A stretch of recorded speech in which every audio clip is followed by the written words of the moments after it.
नमस्ते स्टूडेंट्स, स्वागत है आप सभी का एनिमेट सीसी की क्लास नंबर 7 में। आज की इस क्लास में हम बात करने वाले हैं आइस ब्लिंक के बारे में। आइस ब्लिंक क्या होती है, जैसे कि आंखें कैसे टिम करती है, पलकें कैसे झपकती है, उसका एनिमेशन हम करना सीखने वाले हैं। ये एक बेसिक क्लास है और बेसिक आइस ब्लिंक कैसे करते हैं वो हम सीखेंगे।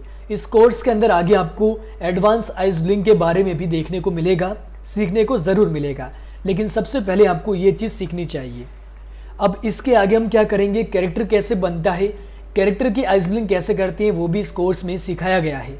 तो चिंता नहीं करनी है, जैसे जैसे मैं आपको सिखा रहा हूँ वैसे ही आपको यहाँ पर फॉलो करना है। तो चलिए आज की यह क्लास हम शुरू करते हैं। अब यहाँ पर हम एक बेसिक सा फेस बनाते हैं, कोई ऐसा एक छोटा सा फेस इमोजी टाइप, और उसके हम आइस ब्लिंक करवाते हैं। यहाँ पर आपको पता ही है अलग अलग टूल मिलते हैं, अगर आप इसके ऊपर लेफ्ट बटन प्रेस करके रखोगे तो। अब यहाँ पे ओवल टूल है, इसका मैंने एक ऐसा फेस बनाया, ये समझ लीजिएगा कि एक फेस ही है, और इसका कलर मैंने एक क्लिक करके वाइट से मैंने इसका कलर चेंज करवा दिया है। अगर आपको और भी कलर लेना है, यहाँ पर अगर आपको नहीं मिल रहा है तो आप ये देखो ग्लोब है, इसके ऊपर क्लिक करोगे तो यहाँ से आप अपने हिसाब से भी कलर ले सकते हो। अब देखो आपको एक चीज़ और मैं समझा देता हूँ। अगर आप किसी एक ही शेप के ऊपर अगर अलग अलग शेप बनाते हो, ठीक है, और उसको आप ऐसे हटाओगे, डिलीट करोगे, एडिट करोगे तो देखो कट लग जाएगा, ठीक है। इसमें ऐसे कट लग जाते हैं अगर आप एक ही शेप को एक ही शेप के ऊपर आप बार बार शेप बनाओगे तो।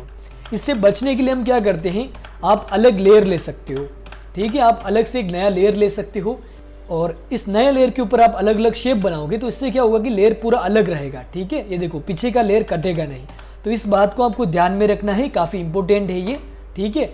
या फिर हम एक और तरीका अपना सकते हैं, ऑब्जेक्ट ड्राइंग मोड के बारे में यहाँ पर मैं आपको बताता हूँ। ऑब्जेक्ट ड्राइंग मोड में क्या होता है कि अगर आप एक के ऊपर अगर कोई भी शेप बनाते हो, चाहे अगर वो एक ही लेयर के ऊपर हो, तो भी उससे पीछे का जो ऑब्जेक्ट आपने बनाया है, शेप बनाया है, वो कटेगा नहीं। कैसे देखो, जैसे यहाँ पर ब्रश टूल के अंदर गए, अब एक एक टूल की बारी आ रही है। पहले सिलेक्शन टूल था, फिर फ्री ट्रांसफॉर्म टूल था, फिर ऐसे रेक्टेंगल का था, पेन टूल का था, टेक्स्ट टूल का था। वो हमने धीरे धीरे करके सारे टेक्स्ट जो सारे टूल है वो हमने कवर कर लिए हैं। अब ब्रश टूल के अंदर हम क्लिक करेंगे तो नीचे नीचे यहाँ पर आपको ऑब्जेक्ट ड्राइंग मिलता है, जे प्रेस करने पर भी एक्टिवेट होता है। आप इसके ऊपर क्लिक करके भी ऐसे चेक करोगे तो प्लस का निशान आपको दिखाई देगा। अब अगर आप क्या करोगे, इसको ऑन करने के बाद अगर ये टूल लोगे, रेक्टेंगल वाला ओवल टूल लोगे, और उसके बाद में एक ही लेयर के ऊपर अगर आप अलग अलग शेप बनाओगे ऐसे, ठीक है, तो आप देखो अब क्या होगा, इसमें वी प्रेस करना बाद में बनाने के बाद, तो देखो ये अलग अलग है। अब पीछे का पार्टीशन कटेगा नहीं। ये मैं आपको क्यों समझा रहा हूँ, क्योंकि आपको एकदम से समझ में नहीं आएगा, इसलिए मैं आपको एक डिटेल वीडियो के अंदर, इस डिटेल क्लास के अंदर मैं आपको हर एक चीज़ समझा रहा हूँ। तो मैंने यहाँ पर क्या किया, देखो डिलीट किया मैंने किसी भी ऑब्जेक्ट को डिलीट करने के लिए। यहाँ से मैंने देखो एक ऐसा आँख बनाया, ठीक है, एक सिंपल सी आँख बनाई। अब इसका आँख का मैं कलर कैसे चेंज करूँगा, इसके ऊपर जाके यहाँ से मैंने आँख का कलर वाइट कर दिया, ठीक है, और इसी को मैंने देखो Ctrl+C किया और Ctrl+V किया, तो ये आँख मेरे पास में दो आँखें आ गई, और इसको मैंने ऐसे मूव करवा दिया, ठीक है। अब देखो खाली ये एक ही आँख है, और इसके अंदर का जो क्या बोलते हैं आई बॉल, जो रेटिना वगैरह है, वो कैसे बनाएंगे। वापस से हमने इसी टूल को लिया, यहाँ पर हमने क्या किया, ऐसा एक शेप बनाया, और इसके ऊपर क्लिक करके हमने यहाँ से इसका कलर ब्लैक कर दिया। ओके, अब आपको अगर इसको चौड़ा वगैरह करवाना है तो क्यू प्रेस करोगे या फिर फ्री ट्रांसफॉर्म टूल सेलेक्ट करोगे और ऐसा आप इसको चौड़ा करवा दोगे, ठीक है। ऑब्जेक्ट ड्राइंग मोड के अंदर आप अंदर जा सकते हो डबल क्लिक करके, ठीक है, और इसके अंदर जाके आप इसको पूरा ऐसे एडिट भी कर सकते हो। ये चीज़ ध्यान में रखना, आप मेरे से बार बार पूछना मत, क्योंकि एक बार आप ट्राई करके भी देख लेना। अब यहाँ पे देखो आइज़ की उतनी शाइनिंग नहीं आ पा रही है, तो हम यहाँ पर एक और शेप लेंगे। एक यहाँ पर मैंने क्या किया, ऐसा एक शेप बनाया, वी प्रेस किया यानी सिलेक्शन टूल, फिर यहाँ से मैंने इसका कलर वाइट कर दिया, और इसको मैंने क्या किया, यहाँ पर ऐसे मैंने सेट करवा दिया, क्यू प्रेस करके थोड़ा सा पतला कर दिया। अब देखो आइज़ की जो शाइनिंग आती है ना, वो थोड़ी सी शाइनिंग आ रही है। मैंने शिफ्ट के साथ में देखो एक ऑब्जेक्ट सेलेक्ट करोगे तो ऐसे होगा। अगर आपको दो ऑब्जेक्ट साथ में सेलेक्ट करने हैं तो शिफ्ट दबाकर दोनों को सेलेक्ट करके Ctrl+C करके Ctrl+V कर दो, तो दोनों ऑब्जेक्ट एक साथ में सेलेक्ट हो जाएंगे। अब देखो अपना जो फेस है वो धीरे धीरे बनने लगा है। मैं आपको वापस बता रहा हूँ, ये एक बेसिक क्लास है, आगे आगे आपको पूरा प्रॉपर कैरेक्टर कैसे बनाते हैं, कार्टून स्टोरी कैसे बनाते हैं, वो सिखाया गया है। आप आगे चेक करना, लेकिन देखना मत, किसी भी वीडियो को पहले मत देखना, बाकी आपको कुछ समझ में नहीं आएगा। अब मैंने ब्रश टूल लिया, मैंने जस्ट एक एग्जांपल के लिए यहाँ पर ऐसा एक नोज बना दिया, ठीक है, ये मैंने एग्जाम्पल के लिए बनाया है। एग्जाम्पल के लिए मैंने ब्रश टूल से एक और ऐसे फेस भी बना दिया है। ये जस्ट सिखाने के लिए, आपको बस दिखाने के लिए कि अच्छा कैसा लग रहा है।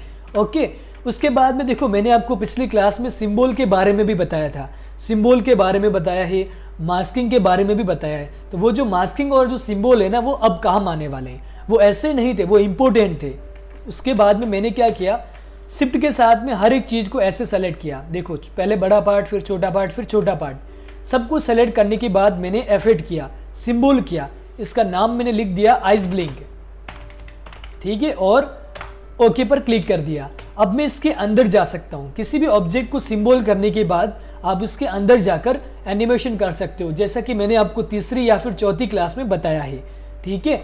और यहाँ पे मैंने F5 किया, यानी कि इसका मैंने टाइम ड्यूरेशन बढ़ाया है ताकि थोड़ी देर तक आंखों के सामने रह सके, यानी कि स्क्रीन पर दिख सके।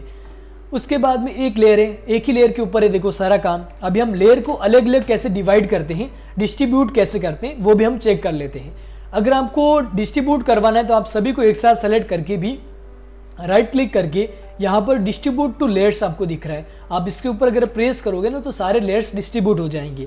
खैर इसका मैंने आगे बताया है, हम Ctrl Z करेंगे, अभी हमें इसकी ज़रूरत नहीं है। हम केवल एक एक लेयर को, जो हमें जिसकी ज़रूरत है उसी को हम कट करेंगे। हम क्या करेंगे, देखो जो ये वाइट पार्ट है ना, देखो वाइट पार्ट अलग ही है, हम केवल शिफ्ट के साथ वाइट पार्ट को सेलेक्ट करेंगे। आराम से देखना, कृपया करके वीडियो को पॉज कर देना, वीडियो को वापस देखना। जैसे मैं कर रहा हूँ वैसे आपका भी हो जाएगा। मैंने किया है तो आपका अगर नहीं हो रहा है एक दो बार में तो हो जाएगा, उसमें ना तो आपकी गलती है ना मेरी गलती है ना।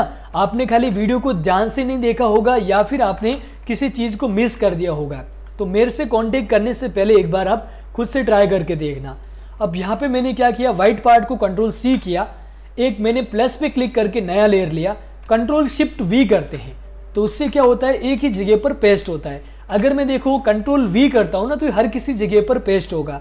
अगर मैं इसको Ctrl+Z करता हूँ तो वापस पीछे चला जाएगा, और Ctrl+Shift+V करूँगा तो उसी जगह पर पेस्ट हो जाएगा। अब आपको क्या करना है, ध्यान से देखना, ये जो पार्ट है ना, ये वाइट कलर का, इस पार्ट को आपको अपनी स्किन कलर का करना है, जो कि ऑब्जेक्ट के बाहर आओगे, जो स्किन है ना, आई दबाओगे, आई ड्रॉपर टूल एक्टिवेट होगा। ये देखो अब एक एक टूल की बारी आ रही है। मैंने एकदम से सभी टूल को नहीं बताया आपको, जैसे जैसे सीखते आ रहे हैं वैसे दबाया, वैसे मैंने आपको सिखाया। अब यहाँ से मैंने कलर पिक किया, आई दबाते तो ये देखो फिल के अंदर वो स्किन कलर फिल हो गया है। वापस से मैंने सिलेक्शन टूल लिया, ठीक है, सिलेक्शन टूल लिया। अब मैं इसके अंदर गया, देखो पूरा सिंबल है तो सिंबल के अंदर हम जा सकते हैं डबल क्लिक करके। अब मैंने जो वाइट पार्ट है इन दोनों को शिफ्ट दबाकर सेलेक्ट किया और मैंने के प्रेस किया। के प्रेस करो या फिर आप देखो टेक्स्ट के नीचे पेन बकेट टूल है, इसके ऊपर क्लिक करो और दोनों आइज के ऊपर एक एक बार क्लिक कर दो तो जो स्किन कलर था वो इसके अंदर फिल हो जाएगा। देखिए स्टूडेंट्स, इतनी आसानी के साथ, इतना इजी तरीके से कोई भी नहीं सिखाता है। हम आपको बिल्कुल डिटेल वाइज सिखा रहे हैं, तो प्लीज़ कोशिश करके इसको समझने की कोशिश करना, हार मत मान लेना। ओके, अब ये स्किन कलर का हो गया, इतना सा काम हुआ है। अब हम इसको आइज को ब्लिंक कैसे करते हैं, एक और हमने नया लेयर लिया, ठीक है, आप इसका नाम भी लिख सकते हो। ये है वाइट पार्ट, ये है अपना स्किन कलर वाला पार्ट, और ऊपर यहाँ पर जो नया लेयर लिया है वो होगा शेप का पार्ट। यहाँ पर मैंने जैसे आपको वो टेक्स्ट का वीडियो बताया था ना, टेक्स्ट के अंदर वो टेक्स्ट कैसे मास्क करके आया था, वैसे ही शेप हम यहाँ पर भी रेक्टेंगल लेंगे। इसको हमने देखो ऐसा एक शेप बनाया, ऐसा शेप, ठीक है, और वी प्रेस किया या फिर सिलेक्शन टूल आप ले सकते हो, इसके ऊपर आप क्लिक करो तो उसके बाद यहाँ से आप कलर कोई भी चेंज कर दो। ओके, उसके बाद में हम क्या करेंगे, ये जो ऑब्जेक्ट है इसको भी हम वापस से सिंबल करेंगे, कन्वर्ट टू सिंबल, और इसका जो पॉइंट है वो हम क्यू प्रेस करके देखो सेकेंड टूल लेंगे तो आपको इस तरीके से बॉर्डर शो करेगा। मैंने इसका जो पॉइंट है वो यहाँ पे दे दिया, जबकि पिछली क्लास में मैंने पॉइंट यहाँ पे दिया था, ठीक है, वो हमने यहाँ से ऐसे चौड़ा किया था और यहाँ से अभी इसको पॉइंट यहाँ पे दिया है तो मैं इसको ऐसे चौड़ा करूँगा नीचे की तरफ। अब मैंने 15 फ्रेम पर क्लिक किया, F6 किया और इसको मैंने ऐसे नीचे खिसका दिया, आंखों को पूरा ढक दिया, ठीक है। और उसके बाद में देखो मैंने क्रिएट क्लासिक ट्विन किया, क्रिएट क्लासिक ट्विन किया। अब देखो आपको ऐसा शटर दिखेगा आंखों के ऊपर ढकने वाला। अगर ऐसा नहीं हो रहा है तो आपने कहीं ना कहीं जगह पर गलती की है, आप वीडियो को दोबारा देखो। ओके, अब यहाँ पर देखो इतना सा हो गया है, अब ये आंखें बंद होगी लेकिन वापस खुलेगी नहीं। तो उसके लिए हम क्या कर सकते हैं, पहला जो फ्रेम है उसको ओल्ट के साथ अगर आप किसी भी फ्रेम को अगर आप ऐसे ड्रैग करोगे ना तो वो क्या होगा, आगे से वापस कॉपी हो जाएगा। और यहाँ पे मैंने क्रिएट क्लासिक ट्विन कर दिया।